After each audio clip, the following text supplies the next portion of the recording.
Hello दोस्तों, bloody Sunday YouTube channel पर आपका स्वागत है। दोस्तों, आज फिर मैं आप सभी के लिए भूतों की कुछ और सच्ची डरावनी कहानियाँ लेकर आ गया हूँ। तो अगर आपको सच्ची डरावनी कहानियाँ सुनना पसंद है तो जल्दी से मेरे चैनल को सब्सक्राइब कर लीजिए और साथ ही बेल आइकन को ऑल पर सिलेक्ट करना बिल्कुल मत भूलिएगा। तो चलिए दोस्तों, बढ़ते हैं अपनी आज की कहानियों की ओर और डर को बेहद करीब से देखते हैं। मेरा नाम मनदीप है। मैं पंजाब में रहता हूँ। ये मेरे साथ घटी बिल्कुल सच्ची घटना है। ये बात आज से तकरीबन 7 साल पहले की है। मैं उस रात ऑफिस के काम खत्म करके वापस घर लौट रहा था। मैंने कार की स्पीड को बेहद तेज कर रखा था। उस रात रास्ते पर इक्का दुक्का गाड़ियाँ ही नज़र आ रही थी।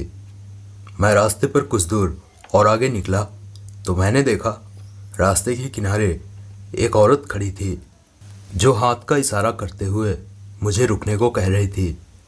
लेकिन मेरी गाड़ी की स्पीड काफ़ी तेज़ थी, लिहाजा मैंने गाड़ी रोकना ठीक नहीं समझा और उस औरत को नज़रअंदाज करते हुए मैं आगे निकल गया। फिर मैं रास्ते पर कुछ दूर आगे निकला ही था कि तभी मैंने एक और मर्तबा रास्ते के किनारे उसी औरत को देखा। इस बार भी वो औरत हाथ का इशारा करते हुए मुझे रुकने को कह रही थी। वो देखकर मुझे समझते देर नहीं लगी कि वो कोई औरत नहीं थी बल्कि एक छलावा था जो अपनी चपेट में मुझे लेना चाहता था।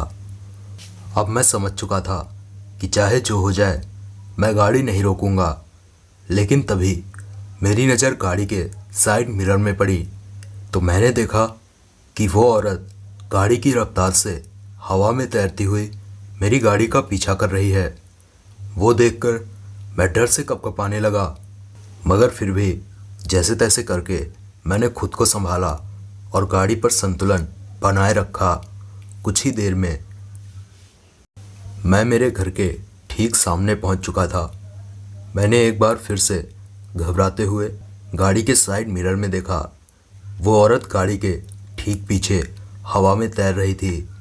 गाड़ी के साइड मिरर में उसका वो भयानक चेहरा मेरी आंखों के सामने था। उसकी जीभ उसके मुंह से बाहर निकली हुई थी और तो और उसका पूरा चेहरा सड़ा गला हुआ था। देखकर ऐसा लग रहा था कि मानो उसके चेहरे को कुचलती हुई कई सारी गाड़ियाँ उसके ऊपर से निकली हों। घर के पास कार रोक के मैं चुपचाप बस कार में बैठा हुआ था। मुझमें इतनी भी हिम्मत नहीं बची थी कि मैं घर पर फ़ोन करके घर वालों को पूरी बात बताकर उनकी कोई मदद ले सकूं। मेरा पूरा शरीर मानो जम सा गया था। मैं चुपचाप गाड़ी के अंदर बैठा ही था कि तभी मुझे उस चुड़ैल की भयानक आवाज़ सुनाई दी। वो कह रही थी, तेरी किस्मत अच्छी थी जो आज तूने गाड़ी नहीं रोकी, और अगर तू गाड़ी से बाहर आ जाता तो मैं तेरे सर को तेरे धड़ से अलग कर देती। और फिर आगे उस चुड़ैल ने कहा कि अभी तो मैं जा रही हूँ, मगर याद रखना मैं फिर आऊँगी। और फिर इतना कहते ही वो चुड़ैल हवा में धुआं बनकर गायब हो गई। मैंने वो पूरी रात अपनी गाड़ी में ही बिताई और सुबह होते ही मैं भागकर अपने घर में घुस गया। मेरी ऐसी हालत देखकर घर वालों के पूछने पर मैंने उन्हें पूरी बात बताई। मेरी बातें सुनकर घर वाले भी सत्ते में आ गए। आज इस घटना को हुए 7 साल बीत चुके हैं, मगर खुदकिस्मती से मेरा फिर कभी दोबारा उस चुड़ैल से सामना नहीं हुआ। मगर उस रात जाने से पहले उसने कहा था कि वो फिर आएगी। बस इसी बात की वजह से मैं आज भी खौफ के साए में हूँ। तो दोस्तों, ये थी मेरे साथ घटी बिल्कुल सच्ची घटना। मेरा नाम अनुज है। ये मेरे साथ घटी बिल्कुल सच्ची घटना है।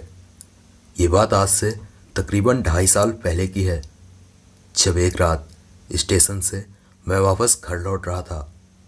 स्टेशन से मेरे घर की दूरी लगभग 5 किलोमीटर की थी और उस वक्त रात के तकरीबन 11:30 बज रहे थे। मगर मैं एक छोटा सा रास्ता जानता था जो ट्रेन की पटरियों के किनारे से होकर मेरे घर से बस कुछ ही दूरी पर निकलता था। तो मैंने उसी रास्ते से जाने का फैसला कर लिया। ट्रेन की पटरी के किनारे से होता हुआ मैं बस चले जा रहा था। मगर अभी मैं कुछ दूर आगे पहुंचा ही था कि तभी मुझे ऐसा लगा कि कोई मेरे पीछे मेरे साथ साथ चल रहा है। तो मैंने पीछे पलटकर देखा तो पाया कि मेरे पीछे कोई भी नहीं है। मैंने दोबारा आगे चलना शुरू कर दिया। मगर अभी मैं 2-4 कदम आगे चला ही था कि तभी किसी ने मेरे कंधे पर अपना हाथ रख दिया, जिस वजह से मैं एकदम से सकपका गया और दोबारा पीछे पलटने ही वाला था कि तभी किसी अनजान चीज़ ने मुझे बालों से पकड़कर एक झटके से ज़मीन पर पटक दिया। ज़मीन पर गिरने के साथ ही मुझे ज़्यादा चोटें तो नहीं आई, मगर मेरे हाथ छिल गए और खून बहने लगा।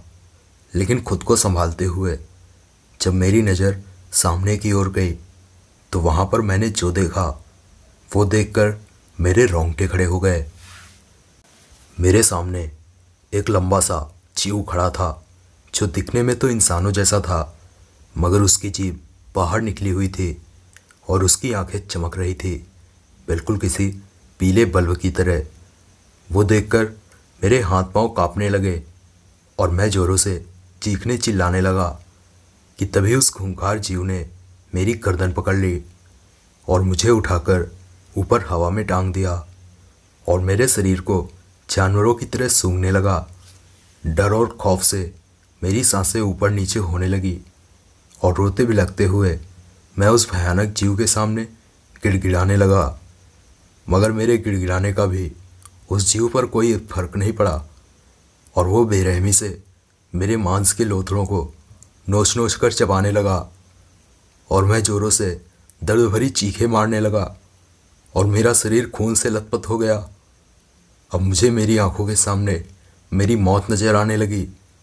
दर्द और खौफ से मैं ज़ोरों से झटपटाने लगा कि तभी वो जीव मुझे घसीटते हुए अपने साथ ले जाने लगा कि तभी मुझे पटरियों पर एक ट्रेन आती दिखी और ट्रेन के नज़दीक आते ही उस जीव ने मुझे उठाकर ज़मीन पर पटक दिया और अगले ही पल वो मेरी आंखों के सामने से ओझल हो गया। ज़मीन पर सर के बल गिरने से मेरा सर फट गया और मैं वहीं बेहोश हो गया। फिर जब मुझे होश आया तब मैं हॉस्पिटल में था। मेरे सर पर 4 टाँके आए थे और मेरा काफ़ी खून बह गया था। डॉक्टर ने मुझे 1 हफ्ते हॉस्पिटल में ही बेड रेस्ट करने को कहा। तो मैंने डॉक्टर से पूछा कि डॉक्टर साहब, मुझे यहाँ किसने एडमिट करवाया? तो डॉक्टर ने बताया कि एक आदमी को आप पटरियों के किनारे बेहोश पड़े मिले और आपके सर से बहते हुए खून को देखकर उसने पुलिस को फ़ोन कर दिया और पुलिस ने फ़ौरन तुम्हें हॉस्पिटल में एडमिट करवाया। डॉक्टर की बात सुनकर मैंने मन ही मन उस आदमी को धन्यवाद कहा और 1 हफ्ते बाद हॉस्पिटल से डिस्चार्ज होते ही मैं अपने घर पहुंचा। आज इस घटना को हुए 2.5 साल बीत गए हैं, मगर आज भी उस घटना को याद करके मेरे रोंगटे खड़े हो जाते हैं। तो दोस्तों, ये थी मेरे साथ घटी बिल्कुल सच्ची घटना। हेलो दोस्तों, ब्लडी संडे यूट्यूब चैनल पर आपका स्वागत है। दोस्तों, आज फिर मैं आप सभी के लिए भूतों की कुछ और सच्ची डरावनी कहानियाँ लेकर आ गया हूँ। तो अगर आपको सच्ची डरावनी कहानियाँ सुनना पसंद है तो जल्दी से मेरे चैनल को सब्सक्राइब कर लीजिए और साथ ही बेल आइकन को ऑल पर सेलेक्ट करना बिल्कुल मत भूलिएगा। तो चलिए दोस्तों, बढ़ते हैं अपनी आज की कहानियों की ओर और डर को बेहद करीब से देखते हैं। मेरा नाम विक्रांत है। ये मेरे और मेरी मम्मी के साथ घटी बिल्कुल सच्ची घटना है। ये बात तकरीबन 14-15 साल पहले की है। मैं तब बहुत छोटा था। मेरी उम्र लगभग 6 से 7 साल की रही होगी। तब मेरे पापा बाहर शहर में नौकरी करते थे और मैं मेरी माँ के साथ गांव में रहता था। पिछले महीने ही कुएं में गिरने से मेरी दादी की दर्दनाक मौत हो गई थी। दादी की मौत पर घर पर मातम पसरा हुआ था। दादी की मौत के एक दो दिन बाद ही पड़ोस के एक आदमी की भी रहस्यमय ढंग से उस कुएं में गिरने से मौत हो गई। कुएं में उस आदमी की लाश को बाहर निकालने के लिए एक आदमी कमर पर रस्सा बांधकर कुएं में उतरा। बाकी गांव वालों के साथ हम सब भी कुएं के पास ही खड़े थे। मेरी आंखों के सामने ही कुएं पर तैरती हुई उस आदमी की पानी से फूलती हुई लाश को बाहर निकाला गया। उस आदमी की पत्नी अपने मरे हुए पति की लाश देखकर रोते बिलखते हुए उस आदमी के सीने से लिपट गई। गांव के उस कुएं में हुई दो लोगों की मौत के बाद गांव वालों ने फैसला किया कि इस कुएं को ढक दिया जाए और फिर गांव वालों ने मिलकर उस कुएं को हमेशा के लिए बंद कर दिया। और फिर तभी से हर रात गांव में अजीबोगरीब घटनाएं घटने लगी। हर रात उस कुएं में से किसी के रोने और चीखने की आवाज़ें सुनाई देती थी। हमारे पूरे गांव में उस भूतिया कुएं को लेकर दहशत का माहौल फैला हुआ था। और फिर एक रात जब मैं अपने घर पर अपनी माँ के साथ कमरे में सो रहा था, तब आधी रात तकरीबन 2-2:30 बजे के आसपास अचानक मेरी नींद खुल गई। मैं उठा और पानी पीने के लिए किचन की तरफ गया। मैंने पानी की बोतल फ्रिज से निकाली ही थी कि तभी मुझे ऐसा लगा कि कोई मेरे पीछे खड़ा है। मैंने पीछे पलटकर देखा तो मेरे पीछे कोई नहीं था।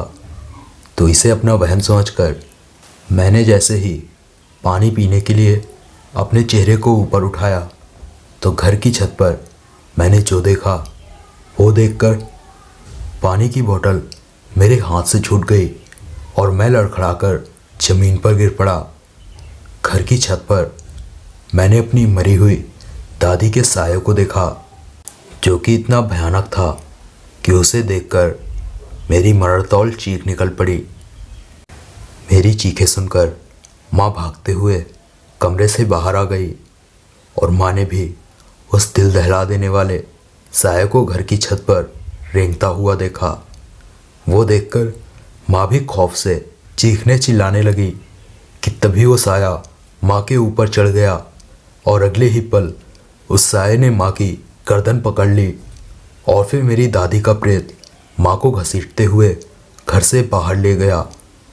मैं रोते बिलखते हुए माँ के पीछे दौड़ा, मगर मैं छोटा सा बच्चा माँ की कोई भी मदद कर पाता कि तभी वो मेरी दादी का प्रेत माँ को लेकर उसी भूतिया कुएं में कूद गया। माँ की वो आखिरी दर्द भरी चीखें सुनकर गांव के लोग अपने घर से बाहर आ गए और फिर गांव वालों के पूछने पर मैंने रोते बिलखते हुए गांव वालों को पूरी बात बताई। मेरी बातें सुनकर गांव वाले भी सकते में आ गए और फिर गांव वालों की मदद से बगल के गांव के एक तांत्रिक को बुलाया गया और फिर पूरी घटना सुनकर उस तांत्रिक ने बताया कि इस बच्चे की दादी की आत्मा प्रेत योनि में चली गई है और प्रेत सबसे पहले अपने परिवार को खाता है, लिहाजा अब इस बच्चे और इसके पिता की जान को खतरा है। उस तांत्रिक की बात सुनकर गांव वालों ने इसका उपाय पूछा तो तांत्रिक ने बताया कि इसके पिता को पूरी घटना की सूचना दो और इसके पिता को फौरन गांव में बुलाओ। तांत्रिक ने जैसा कहा गांव वालों ने ठीक वैसा ही किया और फिर मुझे और मेरे पापा को साथ बिठाकर उस तांत्रिक ने कोई तांत्रिक पूजा की, जिसके पूरे हो जाने के बाद उस तांत्रिक ने हम दोनों के गले में एक एक ताबीज़ डाला और उस कुएं को दोबारा से ठीक ढंग से बंद करवाया। और फिर उस तांत्रिक ने कुछ मंत्र पढ़ते हुए उस कुएं को एक लंबे से काले से धागे से बांध दिया और फिर उस तांत्रिक ने कहा कि भूल कर भी कोई इस कुएं के आसपास नहीं आएगा और इस धागे को कोई कतई हाथ नहीं लगाएगा। दोस्तों, आज इस घटना को हुए 14-15 साल बीत चुके हैं, लेकिन आज भी इस घटना को और मेरी माँ की उन आखिरी दर्द भरी चीखों को याद करके मेरा दिल दहल उठता है। तो दोस्तों, ये थी मेरे और मेरी माँ के साथ घटी बिल्कुल सच्ची घटना। मेरा नाम अभिषेक है ये मेरे साथ घटी बिल्कुल सच्ची घटना है। पेशे से मैं एक कपड़े की दुकान पर काम करता हूँ और मुझे बच्चों के साथ खेलना बहुत पसंद है। ये बात आज से तकरीबन 4 साल पहले की है, जब एक रोज़ उस कपड़े की दुकान के मालिक को कुछ ज़रूरी काम आ गया तो उन्होंने दुकान बंद करवा कर उस दिन मुझे छुट्टी दे दी। मैं भी वापस अपनी साइकिल से अपने घर के लिए निकला। खेतों के बीच से कच्चे रास्ते से होता हुआ मैं अपने घर जा रहा था। उन दिनों गर्मियों का वक्त चल रहा था और बेहद कड़ी धूप के साथ गर्म लू भी चल रही थी और मैं लगातार पैडल मारता हुआ बस चले जा रहा था कि तभी झाड़ियों के किनारे से अचानक एक बच्चा मेरे सामने आ गया। जाहिर सी बात थी कि अचानक उस बच्चे के सामने आ जाने से मैंने जोर की ब्रेक लगाई और उस बच्चे से बोला कि क्या छोटू, मरने का इरादा है क्या? मगर मेरी बात का उस बच्चे ने कोई जवाब नहीं दिया। देखने से वो करीब 8-10 साल का लग रहा था और उसने काले रंग की टी-शर्ट पहन रखी थी। मैं दोबारा साइकिल पर पैडल मारने ही वाला था कि तभी उस बच्चे ने मुझसे कहा कि मुझे आम के बगीचे तक छोड़ दो। आम का बगीचा भी उसी कच्चे रास्ते से होकर करीब आधा किलोमीटर आगे था और वैसे भी मुझे उस बगीचे से गुजरकर ही अपने घर जाना था। तो मैंने उस बच्चे को अपनी साइकिल पर पीछे बिठा लिया और वहाँ से चल पड़ा। फिर रास्ते में मैंने उस बच्चे से बात करने की कई बार कोशिश की, मगर वो मेरी बातों का कोई जवाब ही नहीं दे रहा था। और फिर आम के बगीचे के पास पहुंचकर मैंने अपनी साइकिल रोकी और उस बच्चे से कहा कि चलो उतरो छोटू, आ गया आम का बगीचा। मगर इस बार भी उस बच्चे ने मेरी बात का कोई जवाब नहीं दिया। तो मैंने पीछे पलट कर देखा तो पाया कि मेरी साइकिल पर तो कोई बच्चा बैठा ही नहीं था। वो देखकर मेरी आंखें खुली की खुली रह गईं। मैंने चारों तरफ देखा मगर कहीं भी मुझे वो बच्चा नज़र नहीं आया। मुझे कुछ समझ ही नहीं आ रहा था कि तभी आम के बगीचे में एक आम का पेड़ जोरों से हिलने लगा। ऐसा लगा मानो अभी ज़मीन से उखड़ जाएगा। मैं एकटक उस आम के पेड़ को देख ही रहा था कि तभी मेरी नज़र उस आम के पेड़ पर काफ़ी ऊपर उल्टा लटके उस बच्चे पर पड़ी, जो अब अपने असली रूप में आ गया था, जिसे देखकर मेरे रोंगटे खड़े हो गए और लड़खड़ाकर मैं साइकिल से नीचे गिर गया। उस बच्चे का चेहरा बिल्कुल सपाट था और उसकी आंखों की जगह पर 2 गहरे काले गड्ढे थे, जिनसे रह रहकर एक नीली रोशनी चमक रही थी। और वो प्रेत उस आम के पेड़ पर उल्टा लटका मेरी ओर ही घूर रहा था और उसके शरीर पर लंबे और काले बाल थे। वो खौफनाक मंजर देखकर मेरे हाथ पांव कँपने लगे। मेरा शरीर पसीने से तार तार हो गया, मगर फिर हिम्मत जुटाते हुए मैंने अपनी साइकिल उठाई और वहाँ से भागने ही वाला था कि तभी वो प्रेत जोरों से शैतानी हंसी हंसने लगा। उसकी वो दिल दहला देने वाली खौफनाक हंसी सुनकर मेरी चीख निकल गई और मैं साइकिल वहीं फेंक पूरी जान लगाकर रोता बिलखता हुआ वहाँ से भागा और तब तक नहीं रुका जब तक कि मैं अपने घर नहीं पहुँच गया। और मेरे घर पहुँचने पर जब घर वालों ने मेरी ऐसी हालत देखी तो पूछा, तो मैंने उन्हें सारी बात बताई। सारी बातें सुनकर घर के सभी लोग भी सकते में आ गए और मेरी माँ ने मुझे फ़ौरन हनुमान जी की चालीसा पढ़ने को कहा और उनके मंदिर पर तुरंत माथा टेकने को कहा। मैंने भी ठीक वैसा ही किया। खैर, इसके बाद कभी दोबारा मेरा सामना उस खूंखार प्रेत से नहीं हुआ, मगर आज भी उस घटना को याद करके मेरे रोंगटे खड़े हो जाते हैं। तो दोस्तों, ये थी मेरे साथ घटी बिल्कुल सच्ची घटना।